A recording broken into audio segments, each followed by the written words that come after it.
नमस्कार, मैं रिया त्रिपाठी और आप देख रहे हैं सहारा हरियाणा के साथ साथ हरियाणा जागृति 24। उप मुख्यमंत्री दुष्यंत चौटाला का बयान, पूरे 5 साल चलेगी प्रदेश में गठबंधन की सरकार, विपक्ष के पास कोई मुद्दा नहीं है। बढ़ती बेरोजगारी को लेकर कांग्रेस पर साधा निशाना, बोले बेरोजगारी पिछली सरकार की है देन। कांग्रेस ने चलाई लोगों पर गोली, हीरो होंडा कंपनी का दिया उदाहरण। कहा, कोविड के बाद बढ़ी देश में बेरोजगारी, लेकिन उसके बाद भी आई प्रदेश में नई इंडस्ट्री। खरखोदा में बनाया जा रहा है सुजुकी का प्लांट, रोहतक में खोला फुटवेयर पार्क। प्रदेश में 500 एकड़ में बनेगी बिरला सीमेंट इंडस्ट्री, जिससे लाखों युवाओं को मिलेगा रोजगार। उप मुख्यमंत्री दुष्यंत चौटाला आज जिला विकास भवन में ग्रीवेंस मीटिंग ले रहे थे। इस मीटिंग में 15 एजेंडे रखे गए थे, जिसमें से 9 समस्याओं का मौके पर ही निपटान किया गया और 2 समस्याओं पर कमेटी बनाई गई, जिसकी रिपोर्ट 15 दिन के अंदर दी जाएगी।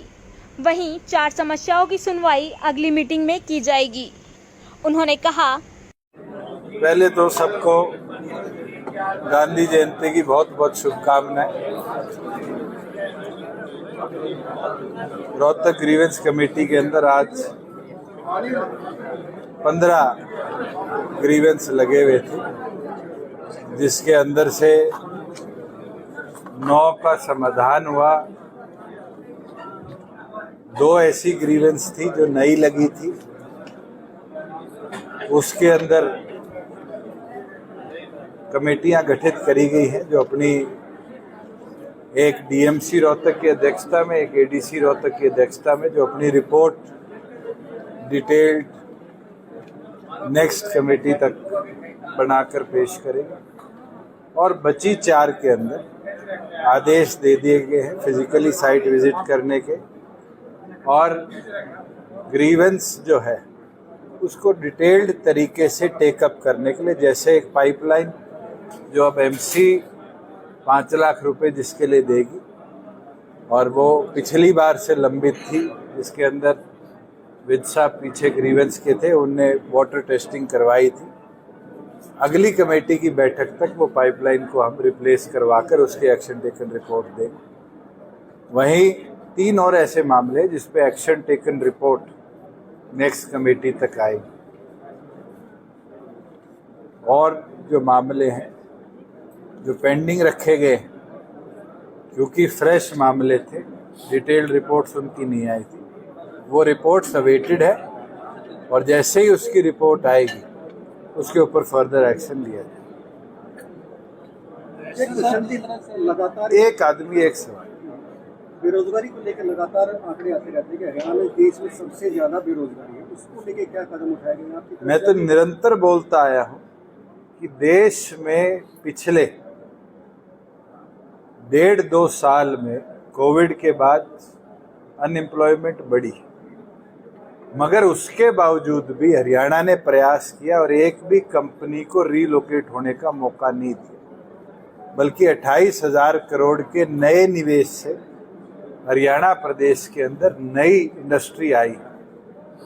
और मारुति ने आपके पड़ोस में खरखोदा में आज 900 एकड़ सुजुकी के साथ मिलकर ली है। 13,000 की एम्प्लॉयमेंट वो पैदा करे। पिछले दिनों 500 एकड़ में रोहतक में हमने फुटवेयर पार्क ऑक्शन किया, और मुझे पूरी उम्मीद है जैसे बहादुरगढ़ के अंदर फुटवेयर हब बना, उसी का एक्सटेंशन हम रोहतक में देखेंगे, और हजारों लोगों को, नहीं लाखों लोगों को उस 500 एकड़ में हम रोजगार प्राप्त करते देखेंगे। मानेसर के अंदर फ्लिपकार्ट ने एशिया का सबसे बड़ा वेयर हाउस बनाया, जिसके अंदर डिलीवरी मैन कम से कम 5,000 काम करें। वैसे ही नू के अंदर जहां लोग जाने से डरते थे, वहां आज सोने की मिंट है जो सिक्के बनाती है। वहीं वर्ल्ड की सबसे बड़ी बैटरी मैन्युफैक्चरिंग कंपनी अपना प्लांट लगा रही है।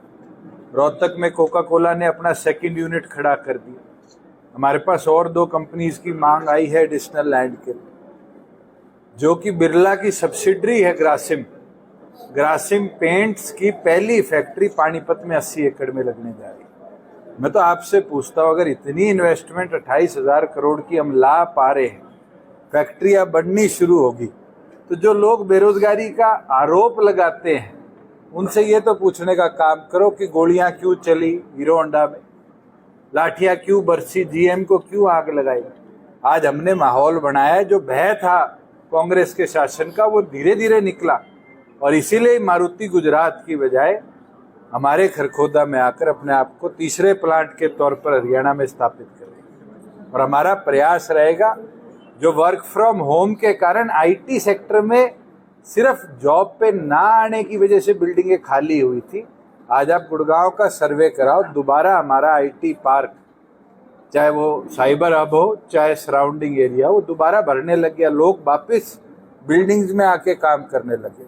मैं आपका पॉइंट जो है उसको मानता हूँ कि हमारे यहाँ पर आईटी रिलेटेड जो लोग थे वो बिल्डिंग्स में आकर काम नहीं कर रहे थे, और वर्क फ्रॉम होम, अगर मेरी रिहाइश दिल्ली थी तो मैं दिल्ली में अपनी एम्प्लॉयमेंट दिखा रहा था। आज जब मुझे वापस मेरे ऑफिस में आने का मौका मिला है तो अपने आप आईटी सेक्टर दोबारा ग्रो हो रहा है। अदर देन आईटी सेक्टर, कोई भी मैन्युफैक्चरिंग और सर्विस सेक्टर में हरियाणा में अनएम्प्लॉयमेंट नहीं है।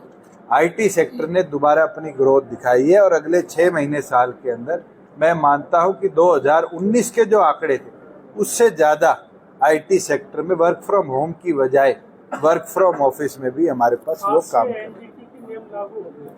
इंडस्ट्री में जो भी जो ऑयल यूज होता था आज से यूज क्लियर आदेश है नेशनल एयर क्वालिटी कमीशन के कि पीएनजी सीएनजी के सिवाय ऑल्टरनेट फ्यूल कोई यूज नहीं होगा इंडस्ट्री में एनसीआर में। हरियाणा ने अपना पक्ष भी रखा, जॉइंट कमेटीज की रिपोर्ट भी भेजी, और उनसे आग्रह भी किया गया कि हमें समय दिया जाए, मगर पैन एनसीआर में कोई हरियाणा ही नहीं, दिल्ली, गाजियाबाद, नोएडा के अंदर भी इस पे प्रतिबंध है। कानून है, हमें उसको फॉलो करना पड़ेगा। मगर हरियाणा सरकार ने कोई भी व्यक्ति अपना जेनसेट चेंज करता है, डीजल, पेट्रोल या ऑल्टरनेटिव फ्यूल पे चलने वाले फ्यूल से आज अपने आप को सीएनजी पीएनजी पे लेके जाता है, तो उसको 50% सब्सिडी जो Haryana employment and enterprise policy है उसमें स्पष्ट दिया हुआ। और मैं तो चाहूंगा कि कोई भी क्लेमेंट की अगर क्लेम नहीं मिलती तो जो डिस्ट्रिक्ट लेवल पर इंडस्ट्रीज की टीम बैठी है उनसे कोऑर्डिनेट करे, विद इन 48 आवर्स आपके परचेज के आपकी 50% सब्सिडी हम आपको पहुंचाएंगे।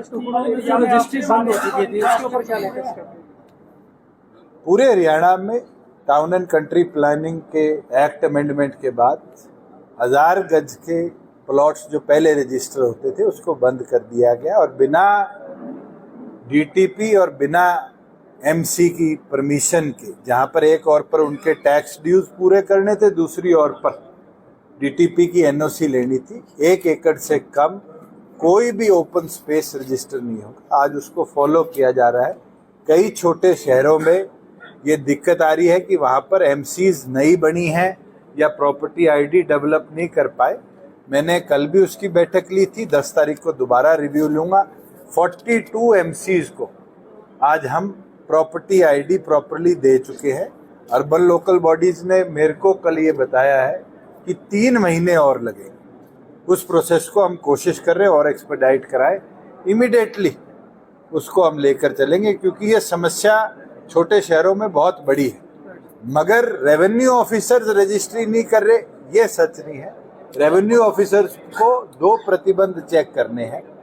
वहाँ एमसीज का ऑनलाइन पोर्टल बना हुआ है, टाउन एंड कंट्री प्लानिंग का आज तक ऑनलाइन पोर्टल नहीं बना।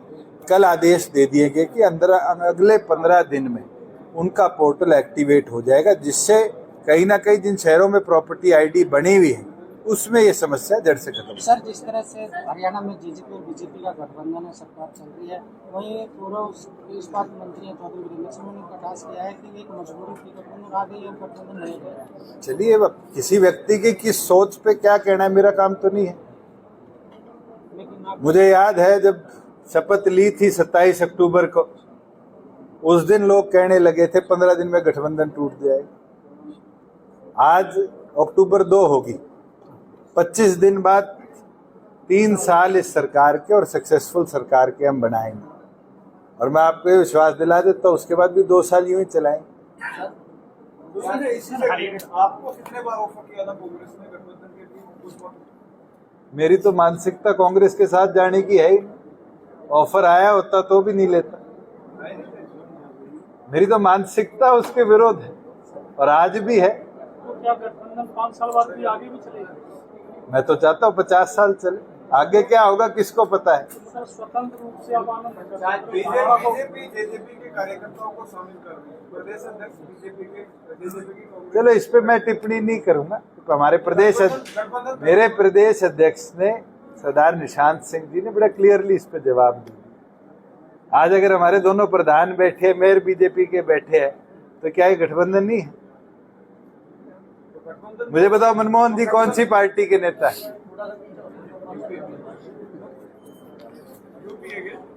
एनडीए के। ये मनमोहन जी।